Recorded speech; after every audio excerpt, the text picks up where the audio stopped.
তৃতীয় শ্রেণীর বাংলাদেশ ও বিশ্ব পরিচয় বইয়ের তৃতীয় পৃষ্ঠা পর্যন্ত আলোচনা করেছি। এখন আলোচনা করব 4 নম্বর পৃষ্ঠা থেকে প্রাকৃতিক ও সামাজিক পরিবেশের বৈচিত্র্যের গুরুত্ব। এখানের মধ্যে আমরা কিছু ছবি দেখতে পাচ্ছি। এই ছবিগুলো হলো যে আমাদের প্রাকৃতিক দৃশ্য। এটা একটা প্রাকৃতিক ছবি দেখা যাচ্ছে। এখানে নদী বয়ে যাচ্ছে, একজন জেলে মাছ ধরছে, কিছু গ্রাম্য মেঠো পথ এখানে দেখা যাচ্ছে, আর এদিকে দেখা যাচ্ছে হেমন্তের সে ধান এবং একেবারে রৌদ্রের মধ্যে রিক্সা চালক রিক্সা চালাচ্ছে। এটা আমাদের প্রাকৃতিক পরিবেশের কিছু বৈচিত্র্য এখানে ফুটে ওঠে। ক নম্বর, ছবিগুলো পর্যবেক্ষণ করে নিচের ছকে তথ্য লিখি। ক নম্বর, ছবিগুলো পর্যবেক্ষণ করে নিচের ছকে তথ্য লিখি। প্রথমটি আছে প্রাকৃতিক ও সামাজিক উপাদান। তাহলে প্রাকৃতিক উপাদান কোনটা, সামাজিক উপাদান কোনটা, আমরা সেটা লিখব। কিভাবে তা ব্যবহার করা হয়। প্রথমে আছে নদী।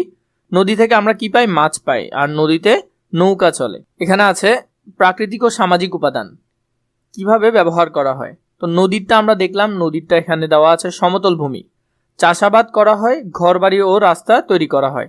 এরপরে আছে 2 নম্বর রিক্সা, মানুষ যাতায়াত করে, মালপত্র বহন করা হয়। নদী পারাপার করা হয়, মাছ ধরা ও পণ্য আনা নেওয়া করা হয়। 5 নম্বর আছে গরু, হাল চাষ করা হয়, দুধ পাওয়া যায়। মুরগিতে আছে ডিম ও মাংস পাওয়া যায়, বিক্রি করে আয় করা হয়। তো এভাবে করে তোমরা চাইলে এখানে যে ছকগুলো আছে ছকগুলো সুন্দর করে পূরণ করে ফেলতে পারো। এখানের মধ্যে আমি তোমাদেরকে উত্তরগুলো দিয়েছি। এরপরে যদি আমরা দেখি, বাংলাদেশ 6 ঋতুর দেশ। বিভিন্ন ঋতুতে বিভিন্ন ধরনের ফলমূল ও শাকসবজি পাওয়া যায়। যেমন গ্রীষ্মকালে আম, কাঁঠাল, বর্ষাকালে জামরুল, আমড়া, শীতকালে কমলা, বড়ই ইত্যাদি পাওয়া যায়। এগুলো হলো আমাদের ঋতুভিত্তিক ফল।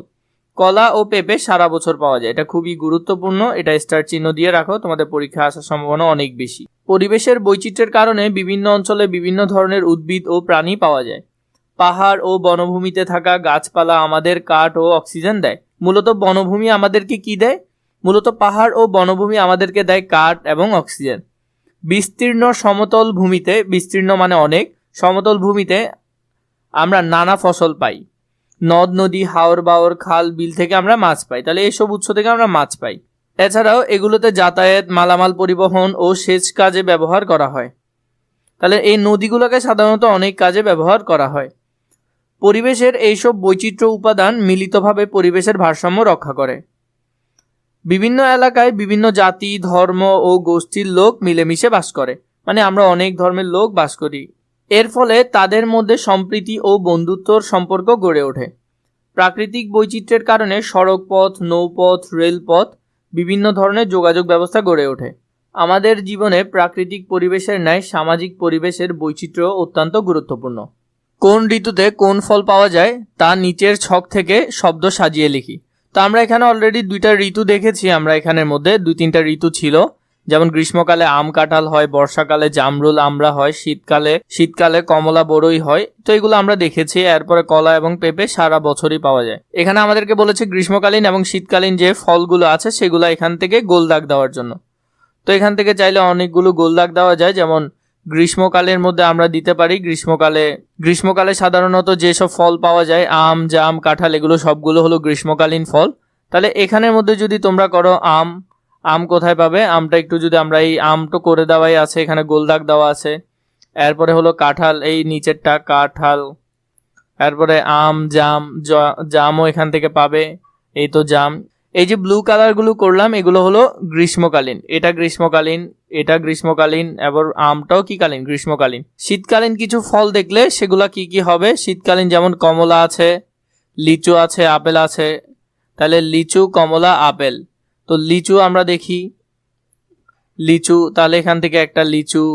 এরপরে হলো যে কমলা, আমরা যদি কমলা দেখি, কমলা, এখানে কমলা আছে। এগুলো হলো শীতকালীন ফল। তো এখান থেকে তোমরা এভাবে করে সুন্দর করে দাগ দিবে এবং নামগুলো যেগুলো লিখবে সেগুলো আমি তোমাদেরকে এখানে দিয়ে দিচ্ছি। যে নামগুলো লিখবে এই নামগুলো এখানে আছে আমাদের সুন্দর করে। এখানে গ্রীষ্মকালীন 3টা দেওয়া আছে, শীতকালীন 3টা দেওয়া আছে, এবং সকল ঋতুতে পাওয়া যায় কলা, পেঁপে, পেয়ারা। এই 3টা সাধারণত সকল ঋতুতে পাওয়া যায়।